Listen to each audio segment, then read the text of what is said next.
Yay! I'll get your hand out here in a little bit. I gotta dig it back out.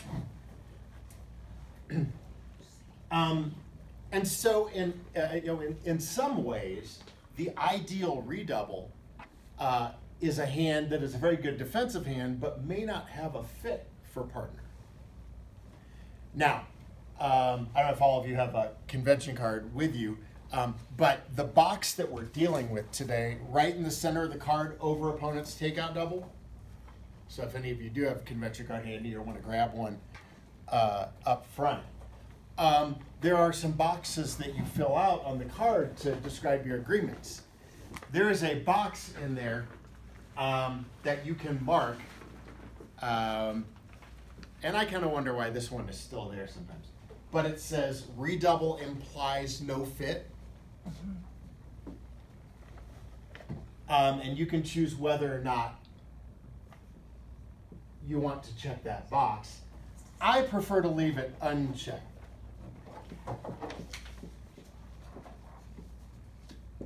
Because this is not at all a certainty.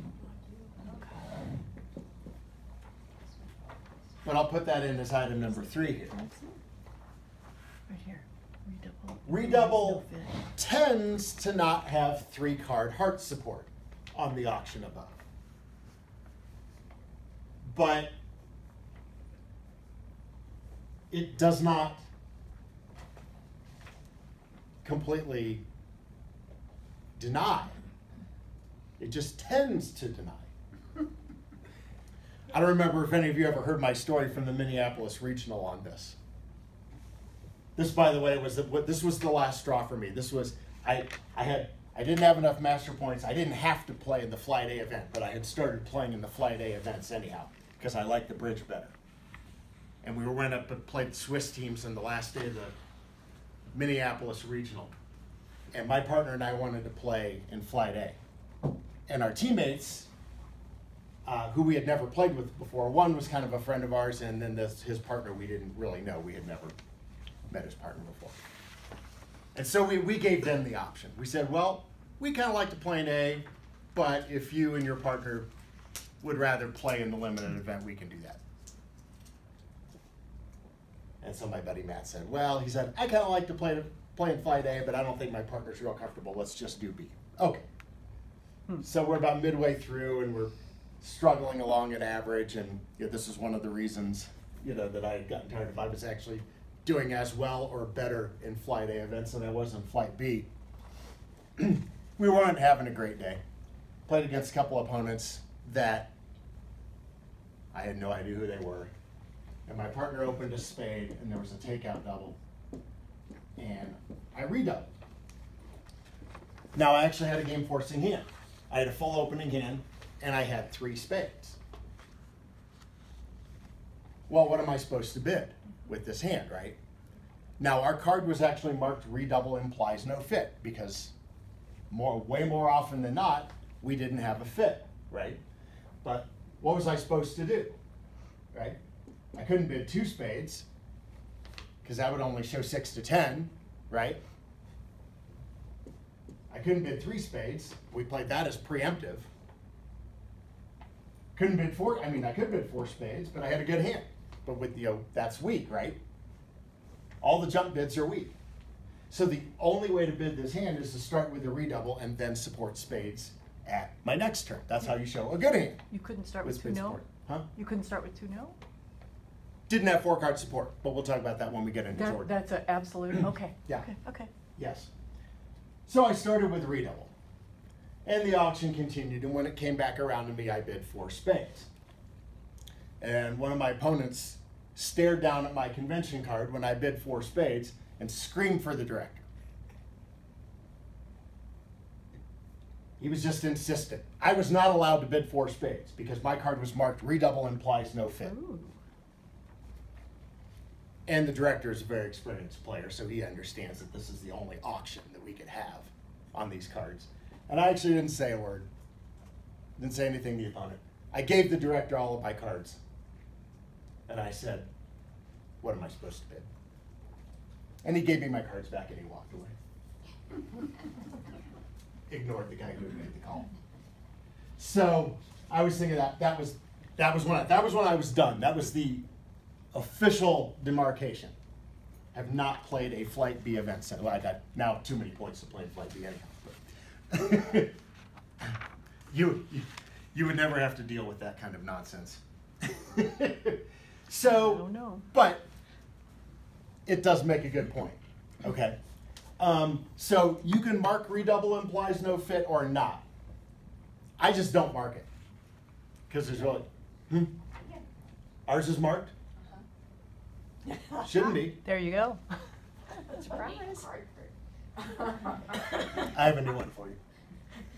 Well, what does Yeah. no fit mean? What does no fit mean? Because 3 cards is a fit. Right. I mean, so no fit is Yeah, pretty yes, bold. implying no, yeah, yes, no fit would I would read that as, suggest that we do not have an 8-card fit. Mm-hmm. Now, you don't know if partner has more than 5 though, right?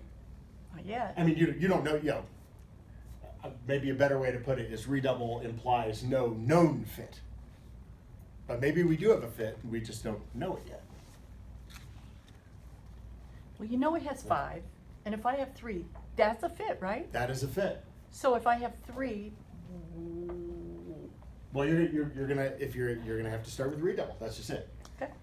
But It's kind so of the like semantics here. But it's sort of like the convention card says implies, right? Okay. Implies. Okay. The card does not say redouble guarantees no fit. It doesn't say redouble promises no fit. It says implies. It's kind of like a takeout double. If it's strong enough that you can bid again, bid your own suit later, it's showing a lot of points. Yeah, well, yeah. It's a takeout double implies support for all unbid suits, right? But it could be the hand you describe. It could be Right. I have a huge hand with a good suit and I have to start with double. So. So the other is the reverse. But yeah, Because you don't- I would say a lot more often than not when you're using your redouble, you probably don't have a known 8-card fit. And then of course, anytime partner opens a minor, there's more ambiguity to the suit length, right? If partner opens a club, if it goes a club double redouble, Right. now we really have no idea because partner could have a 3-card club suit or 4 or 5 or 6. So it's just a starting point. It's just a starting point again, which is going to refer you back to point 1. We have the balance of power. All right, now this is where it starts getting more interesting if we're talking about defense. So.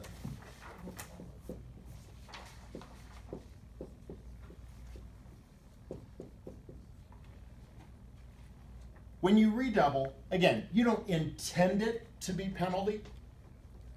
You're not trying to say, you're not trying to announce to everybody at the table, hey-o, we can make 1 heart redoubled. We are making this contract, which is what a true penalty would mean. But what this does do, Oh, that's good. if you think about all of these things in conjunction, think about all these things working together when we see the redouble.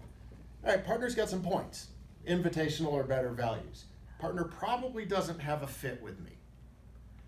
Partner has stuff in the unbid suits. That's where partner lives on this hand, most likely. What does this all add up to? What kind of hand does that describe? Neutral. A defensive hand, Oh. right? If you don't have a big fit somewhere, the opponents don't have a big fit either, right? And if your hands are kind of misfitting, yeah, you might land in 3-no. You don't have a suit to play in. You may land in 3-no and you have most of the points, and maybe that works out just fine and you make your game. But if the opponents don't have a lot of points and your hands don't fit together all that well from a suit standpoint, what this screams is, hey, if they play this hand, we have really good defense. And we'll look at a hand like that coming up here not too long. So, while the redouble itself is not so much penalty oriented, this sets up all future doubles by your side as penalty. or at least strong suggestions of penalty.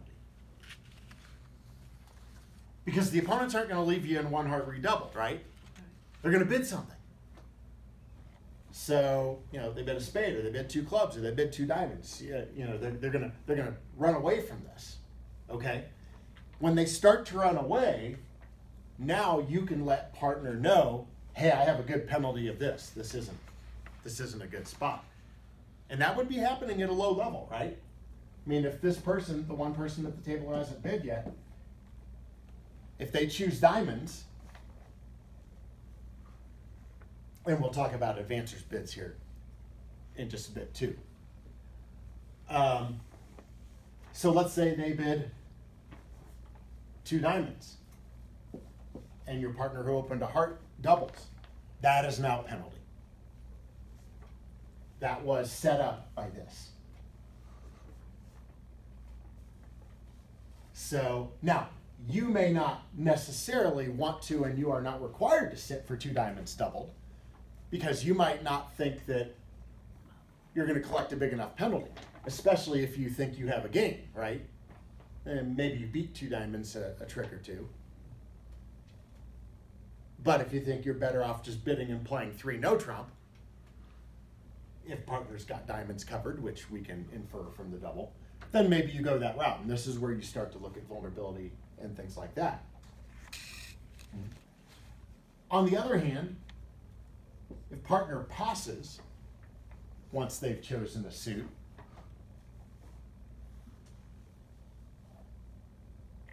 what do you think that would say about opener's hand? A couple of things, probably. Well, one, they're not interested in penalizing diamonds, right? Otherwise, they could offer a double. Probably not a 6-card heart suit, right? Because we would probably go ahead and make our normal bid and show the 6th heart and bid 2 hearts. And that's one of those situations where, you know, I mean, like, look, if you've got a good 6-card heart suit, I think you want to show it. Now, maybe your partner would have had a big penalty of diamonds. And if you bid now directly over 2 diamonds, you've taken away the opportunity for partner to make a penalty of 2 diamonds, right? But if you've got a good 6-card suit, I think you should probably just bid it. And not hope, you know, and not worry if you have, you know, yeah, maybe the opponents were in a bad spot and you took them off the hook, but I think you just still go ahead and bid your hand, because we're not going to end up defending 2 diamonds double very often.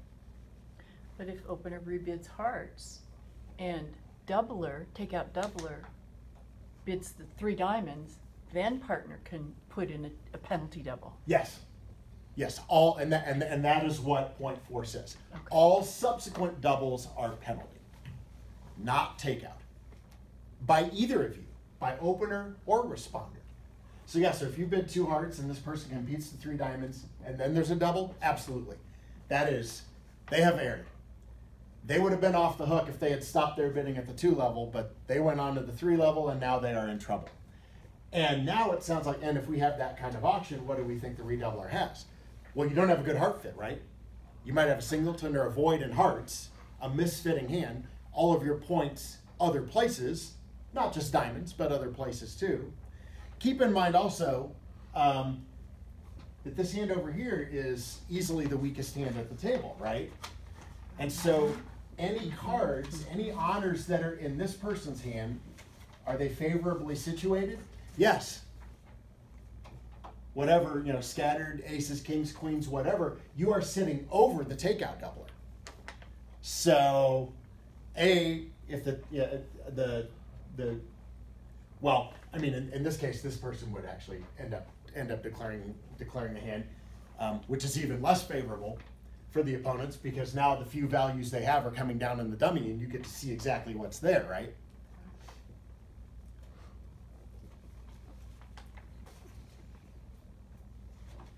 Now, a lot of times, if you just have a minimum hand and nothing else to say about your hand, and you're not interested in penalty, you pass. Okay. Well, after you pass, now this person gets a chance to say something. And that could be supporting your suit. It could be bidding a new suit. It could be double for penalty. It could be no trump. You know, now when it comes back around, you're gonna make just whatever looks like the most sensible bid. But does that pass by opener also imply 12 to 15, minimum hand? Should be, it's probably a minimum Okay, hand. okay. Yeah. So, It could be a little better hand that that just doesn't have a good bid.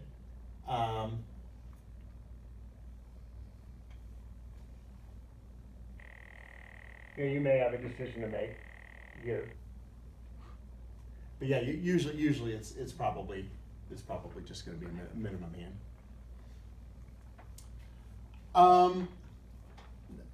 Now, point 5.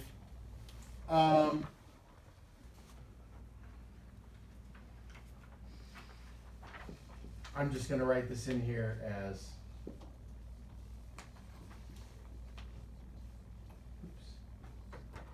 normal response. So a lot of times, because the opponent's double doesn't take up any bidding space, a lot of times you just want to make your normal bid. So let's look at a hand like that.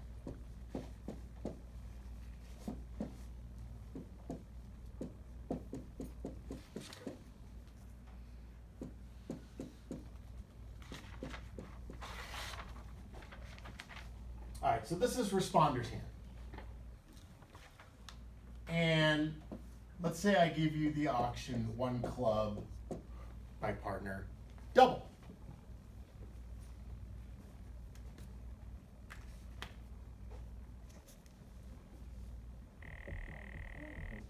You're strong enough to redouble, right? You have 11 high card points. So you could redouble.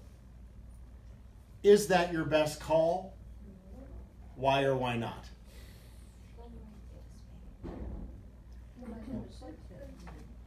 Do you think that your side, if the opponent's bid hearts, do you think your side has great defense against hearts?